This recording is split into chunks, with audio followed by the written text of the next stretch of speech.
Welcome to the Spotlight. Thanks for having me on. Hey, thanks for coming back on with us. And I wanted to start out what has been happening across the ocean here in the Middle East and in China. Now, we see the United States, they just sailed their warships out in the Pacific around the Spratly Islands. And we see things are really heating up in the Middle East. And we see Russia now is in Syria fighting the Islamic State. And I just wanted to kind of bring this together and try to understand what is happening at this point and why is all this happening right now? Well, I think the thing to keep in mind is that what's going on in East Asia and what's going on in Southwest Asia is really evidence of a titanic power struggle that's going on. It's a struggle between nation states. It's a struggle between currencies. We have the U.S. dollar has been the world's reserve currency since end of World War II, and they desperately want to retain that status as the world's reserve currency. But we have a government that has a debt level around 110% of GDP, and it's just a matter of time before the U.S. dollar falls into disfavor and is supplanted by a different world reserve currency. I'm not sure what it will be.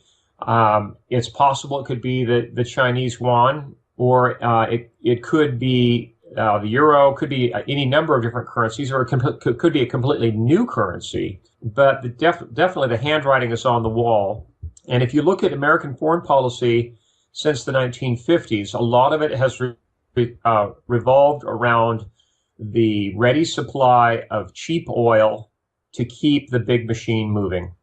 And if you look at our foreign policy in the Middle East for the last 20 years, you can see that there's been a really strong emphasis on propping up governments that are pro-Western and that want to trade in oil in U.S. dollars, and demonizing any country that dares to start trading in oil with anything other than dollars.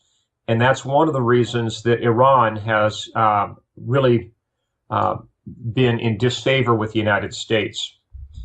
Currently, the situation in Syria is very dire.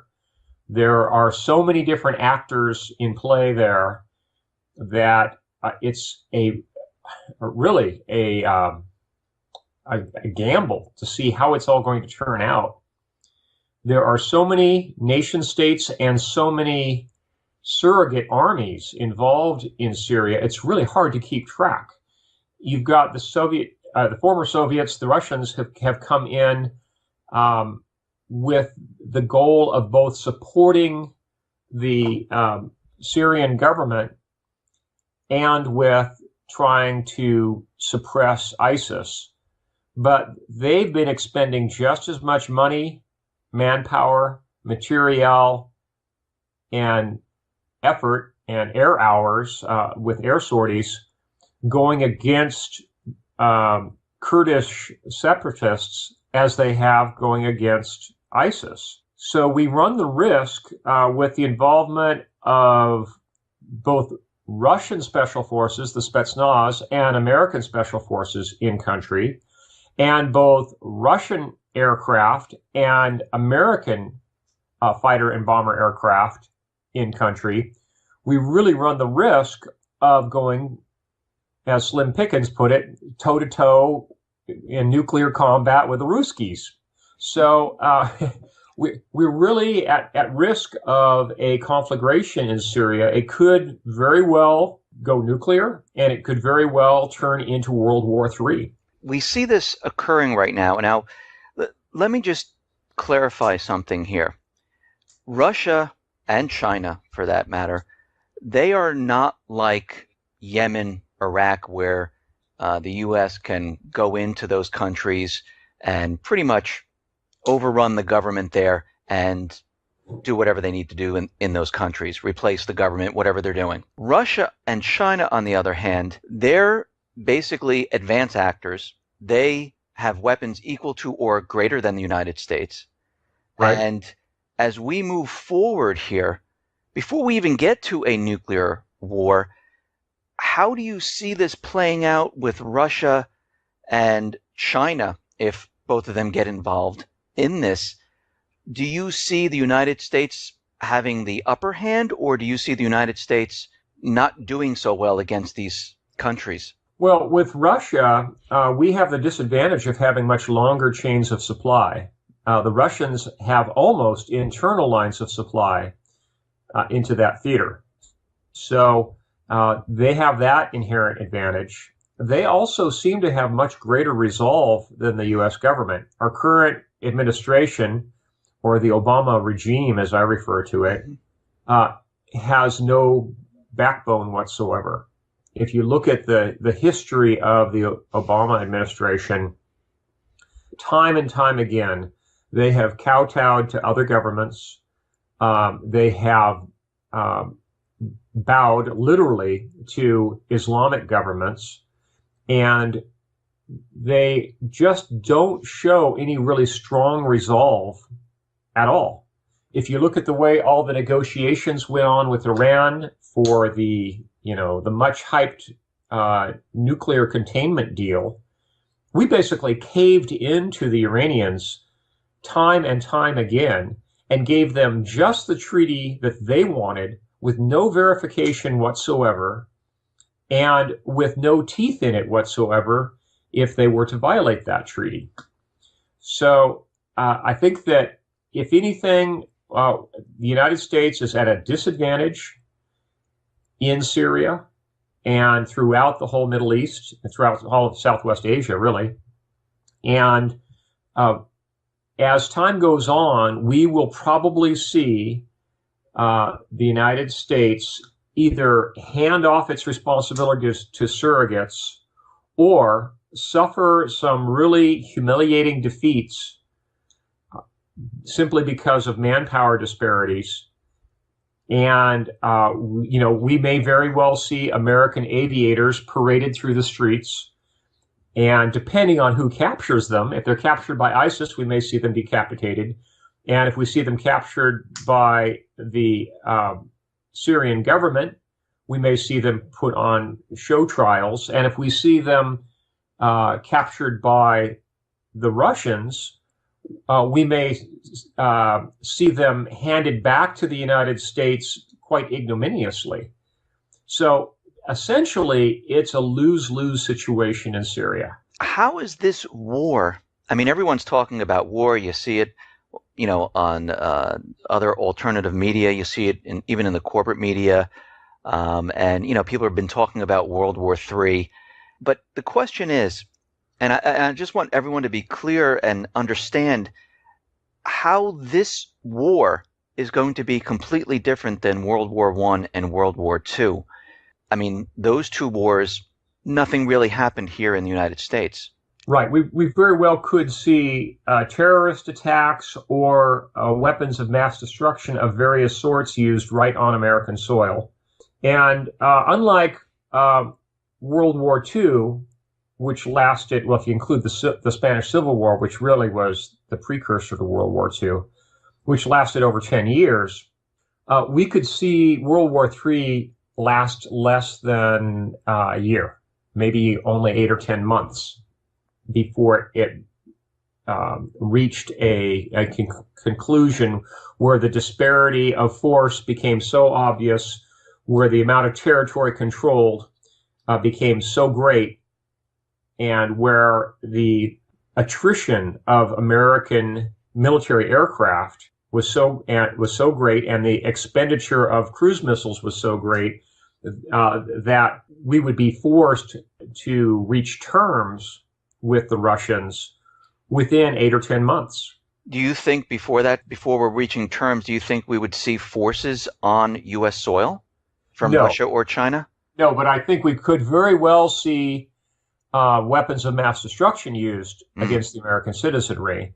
The United States is a particularly difficult landmass to invade, partly because we have one of the most heavily armed citizenries on the planet. I think only Yemen has more firearms per capita than the United States, and even those guns aren't counted. So it would be a fool's errand to try to physically invade the United States. But as recent history has shown, it's very easy to terrorize the American people. And all it would take is one biological weapon, one chemical weapon, one even subcritical mass nuclear weapon, just a dirty bomb, to throw America into an absolute panic. Do you think during this course, as it plays out, Russia would fire one of its ballistic missiles just to show that they can reach the United States and get through, the missile shield and hit a target here in the United States to send a message that, we can do this? That's actually problematic because our missile defense system really cannot distinguish between a intercontinental ballistic missile that's carrying a nuclear warhead versus one that's carrying a conventional warhead. And the response that we've planned for and trained with so diligently has always been a nuclear response. In fact, back, I guess 8 or 10 years ago now, there was considerable talk of turning some Trident nuclear missiles into conventional warhead missiles. But that idea was scrapped because the military planners realized that if those were used against any nuclear power, they might misinterpret a launch of one of those missiles from a submarine as a nuclear launch, and then go ahead and initiate a nuclear response. So I think that the Russians are basically in the same situation. They wouldn't use an intercontinental missile against the United States. And in fact, I think that in the war in Syria, their basic game plan is to use as much firepower as they can politically get away with, which means everything short of nuclear weapons, in theater.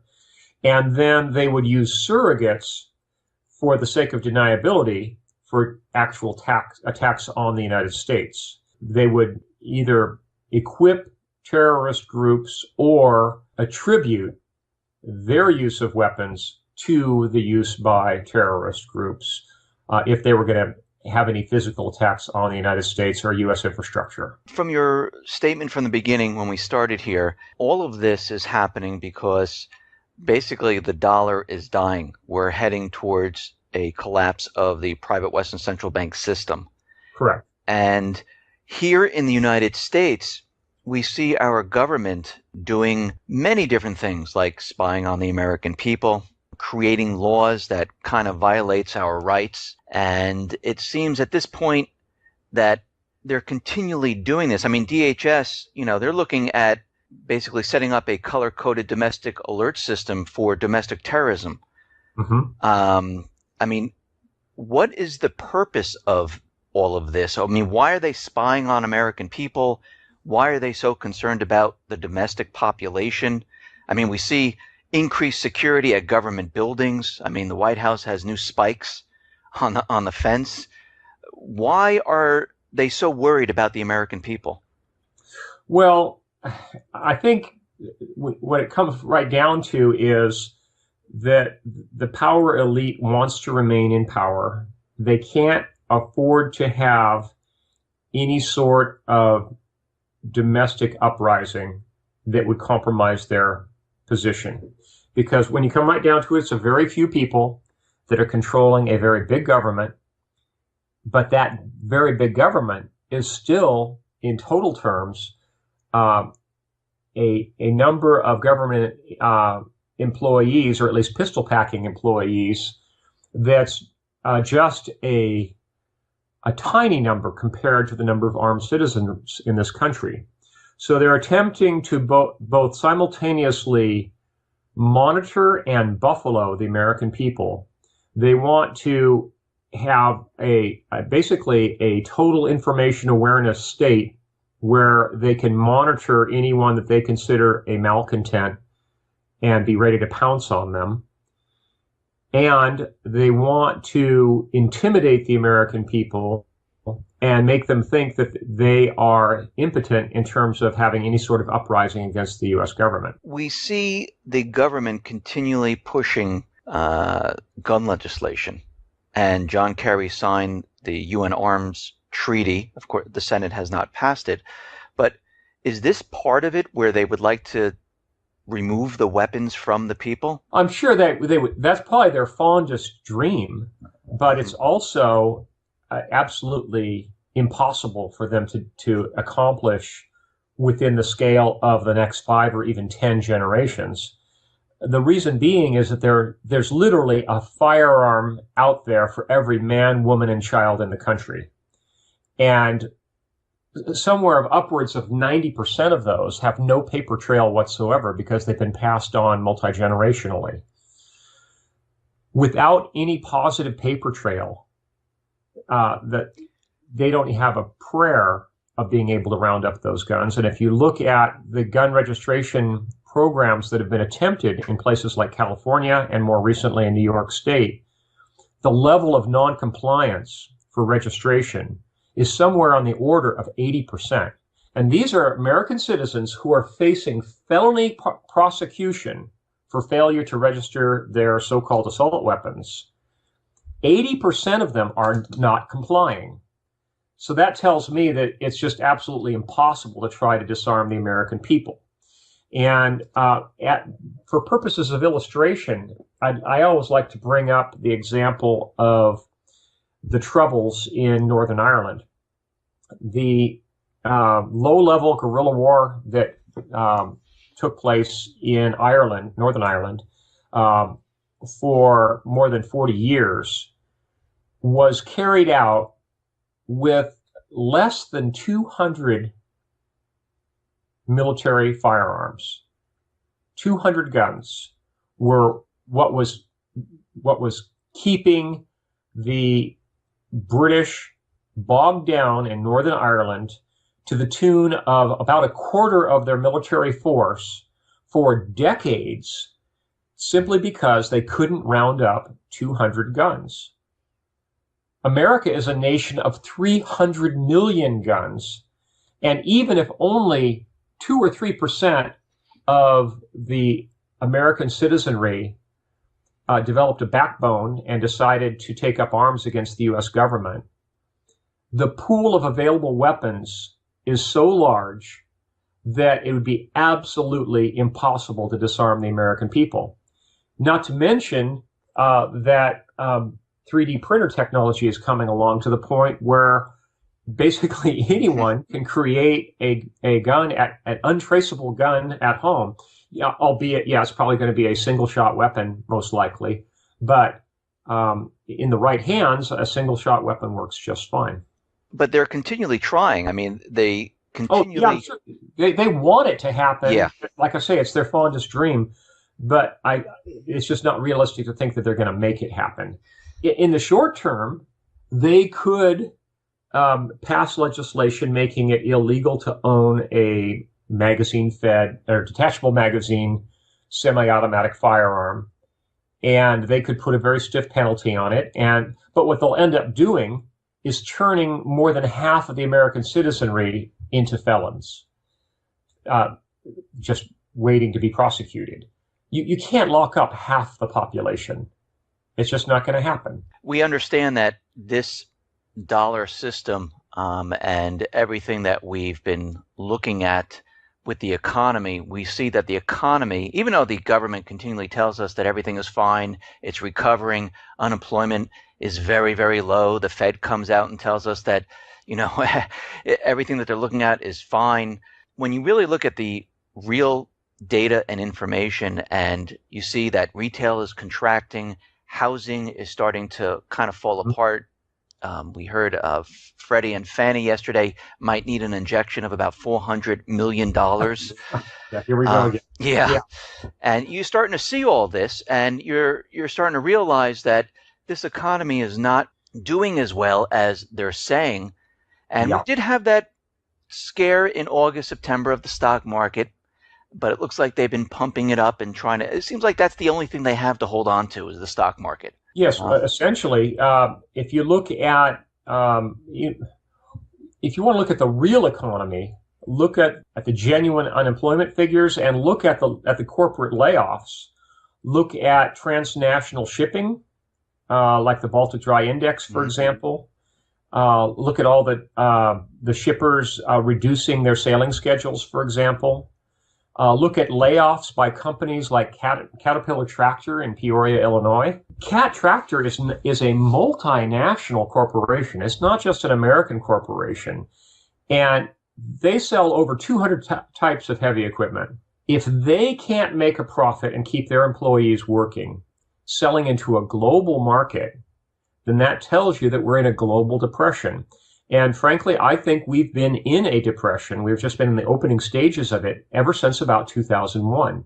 In the long term, our economy is pretty well doomed because it's tied to a fractional reserve banking system and a system of very heavy taxation and a inherently weak economy that's being only propped up by artificially low interest rates. If it weren't for ZIRP, or what's soon to become NIRP, negative interest rate policy, we wouldn't have a functioning economy right now. We would be in the depths of a depression greater than the depression of the 1930s.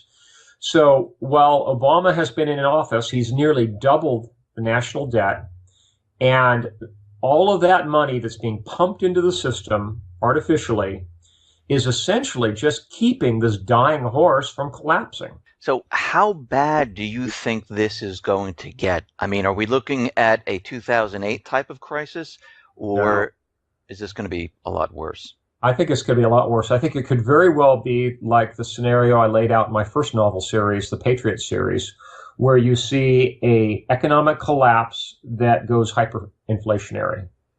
Because at this point, the government has backed itself into a corner. They cannot lower interest rates anymore. And at this point, once their foreign creditors refuse to turn over American Treasury paper, keep renewing it, then their only solution will be to inflate their way out of the problem.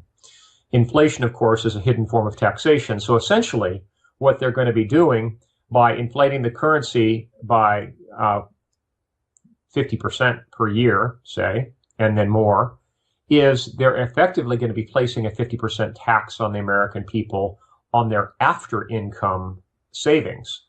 You know, one of the great things about America is that even though we've had fairly high taxation, they've only taxed us once.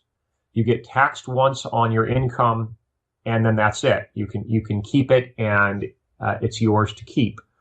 But through inflation, if they institute high inflation through massive overspending, then effectively you're getting taxed twice. You're getting taxed a second time in the form of a hidden tax, which is the inflation of the currency, which means the buying power of your currency will be cut by half, and then by half again, and then by half again.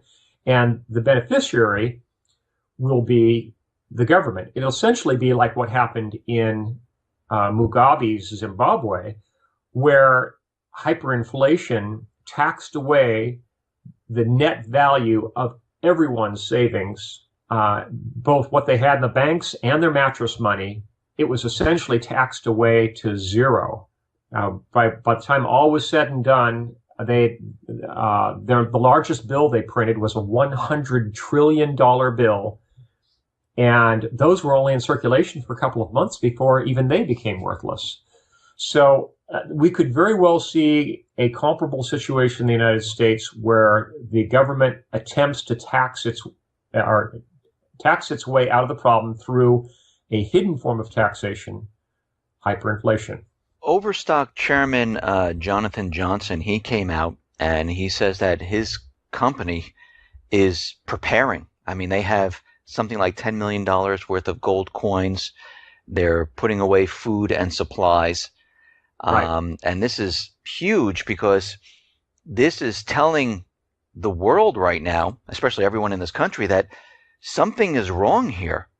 And he's telling, and from this message, we're hearing that you should prepare. I mean, why should people prepare right now for what is coming? That we understand that there's a collapse looming right on the horizon, but why is it so important to prepare? Well, you really can't count on the government to bail you out in any sort of disaster. And in the event of an economic collapse, the only beneficiary will be the government itself. They are going to do everything they can to perpetuate their own system as long as they can on the backs of the American people. So it stands to reason that we need to insulate ourselves from the effects of inflation. That means getting out of dollars themselves and any dollar-denominated assets and shifting a good portion of our net worth into tangibles. And by that, I mean productive farmland, firearms, common caliber ammunition, precious metals, perhaps a few colored gemstones. But get your money out of dollars and into tangibles, because anything that's in dollars is either going to be taxed away or inflated away to the point where there's nothing left. You need to prepare, and you need to physically stock up on storage food, because we very well might see a depression that could last, a full-scale depression. Like I say, we've been in the opening stages of it for 15 years, but now we're going to see the real depth of it. The real depth of it could last another 15 years. So that means extensive food storage and developing the capability to be self-sufficient as much as possible through large-scale gardening and through the production of livestock on your own property. That's where real survival comes in. And you really need to be prepared to do that, because if the economy totally falls apart, there will be no source of resupply, and the starvation rate will exceed that of the Great Depression. So if I'm a person living in a city, maybe not New York, but a small city, and I'm living in an apartment, I mean, what are my chances surviving in the city, in the apartment? Will I be able to go to the food store and get food and supplies? Probably not. Yeah, if things get really bad, we'll probably see an economic crisis that causes a run on ATMs, followed by a run on grocery stores, and then basically any other decent tangible that's on the shelf, people will clean out. All the hardware stores will get cleaned out, for example. For your average apartment dweller, there's not a lot you can do except pray hard and stock up to the extent that you can fit in your apartment in the storage food. And hopefully you're in an area where you have an open source of water that you can transport easily, because if there's a full-scale collapse, we really could see a power grid collapse, and with that, all of the civic water supplies would fail as well. So in a worst-case scenario, an apartment dweller probably isn't going to make it. Statistically, your chances of survival will probably be less than 5%. And your only real hope would be if you had country cousins and you can bug out of the big city as quickly as possible to a well-prepared rural retreat that's already stocked, because you may only have one trip out of Dodge. You may just have one trip. You won't have a chance to go back and get anything else. So the vast majority of your food storage, your gardening tools, your gardening seed, weapons, ammunition, communications equipment, all that needs to be pre-positioned at that rural retreat. When we hear about the collapse, we just mentioned the city, there's going to be, no resupplies of the food inside the city. And a lot of people talk about, people rioting, people getting, of course, very upset that there's no food. Do you see a mass migration at that point of people trying to leave the cities? I mean, there's thousands upon thousands of people. And of course, the East Coast, the West Coast. I mean, there's a lot of people. Right. I think what we're seeing right now in Eastern Europe with the flow of Islamic so-called refugees, is actually an invasion of Western Europe, is just kind of a foretaste of what we would see in the event of an economic collapse in this country. We'll see a huge number of people who are forced out of the big cities and who are going to disperse themselves into the suburbs and eventually into the countryside. And in fact, eventually all the way to wilderness areas. Some of them will get that far. But it is very likely that what we'll see is what I refer to as the Golden Horde, which is going to be a mixed group of both refugees, legitimate refugees, and looters pouring out of the big city. The problem will be most of them will be armed, and it will be very hard to distinguish between those people who are legitimate refugees and those who have actually just come out of the big cities to go looting. They'll be like Vikings. They'll be on a Viking mission. So where will the government be at this point when all this is going down? I think that the government will be in hiding, quaking in their boots, hoping that they don't get hung from the nearest lamppost. Really, the government, at that point, the government won't be able to respond. The organizations like FEMA really are not prepared to cope with a disaster of that scale. Once the system starts to break down, even any attempt of the government to respond will be like spitting in the wind. It's just not going to have any real effect. Even if the government wanted to declare martial law, for example, there aren't enough if you take all federal troops and all of federal law enforcement together, they would only be able to institute martial law in 2 or 3 major cities. So who's going to institute martial law in the rest of the cities? It's just not going to happen. The numbers just don't add up. And I think that's one reason why you see the real mission of organizations like FEMA, its underlying mission that's not very well publicized is actually continuity of government. Their real mission is to try to preserve government functions in the midst of a massive collapse. And that's why the government has invested millions upon millions of dollars into deep underground shelters and communications infrastructure to go with it.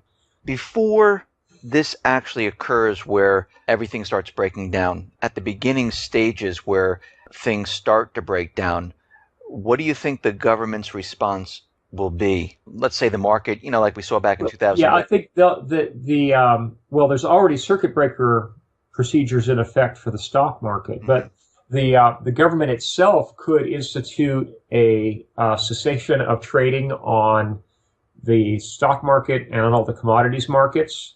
The government would probably declare a banking emergency where all the ATMs would be shut down and all the doors of all banks would be closed. And it would be a matter of weeks or even months before people might be able to get back into their banks and be able to get to their safe deposit boxes. So let that be a reminder to your listeners. Do not store your precious metals in your safe deposit box. Do not. You need to keep them well hidden at home, because your access to those precious metals will probably be curtailed by a banking holiday. So a lot of people thought that, the economy was not going to make it through this fall. I mean, we saw what happened in August with the stock market, September, and a lot of people were saying, most likely in October, maybe November. What is your time frame when you think things really are going to start falling apart? It's really difficult to predict, and I never underestimate the ability of the U.S. government, which is essentially a banker's government, to kick the can down the road just a mile or two further. They may try to keep propping up the economy through ZERP and NERP beyond the next presidential election, November of 2016. Because they may want to see God forbid, a Hitler administration. They may want to see that get beyond that election cycle before they allow things to fall apart. And there are a lot of secret transnational agreements between nation states and between bankers. When they announced that quantitative easing was ending in the United States, I just laughed. There's no way they can stop quantitative easing. What they've done is they've replaced it with a hidden form of quantitative easing by means of international transfers of credit swaps, for example, and some really large derivatives manipulations, they still have just as much quantitative easing going on right now, even though officially QE2 is ended. There is no way that they can keep the economy rolling along without the creation of massive quantities of make-believe dollars. And I think they will continue to do that as long as possible, because let's face it, the politicians that we have in office are not statesmen who are thinking about the next generation. They are truly politicians who are only concerned with the next election. For my last question, I wanted to ask you this. I mean, Obama is continually out there and he's giving speeches, and he mentioned this many, many times where people were asking him about a third term. We hear a lot about that, and he says it's completely unconstitutional. But yes, it's very odd to me that they keep bringing that up. I mean, we know that he can't run for a third term, but is there a way for him to stay as president? Well, yeah, I guess he could stay as president pro tempore or whatever if they have to suspend the election. Say, for example, they orchestrate a collapse before the November 2016 election. If there's an absolute economic collapse and there's chaos in a lot of major American cities, they could suspend the election and keep the Obama regime in office for quite a long period of time. There's no precedent for that, but nor is there any constitutional procedure for that. But again, never underestimate the ability of the government to keep things moving along in their best interest. I think we could see, indeed, not necessarily a third term of office for Obama because it's not constitutionally allowed, but under martial law, who's to say what could happen?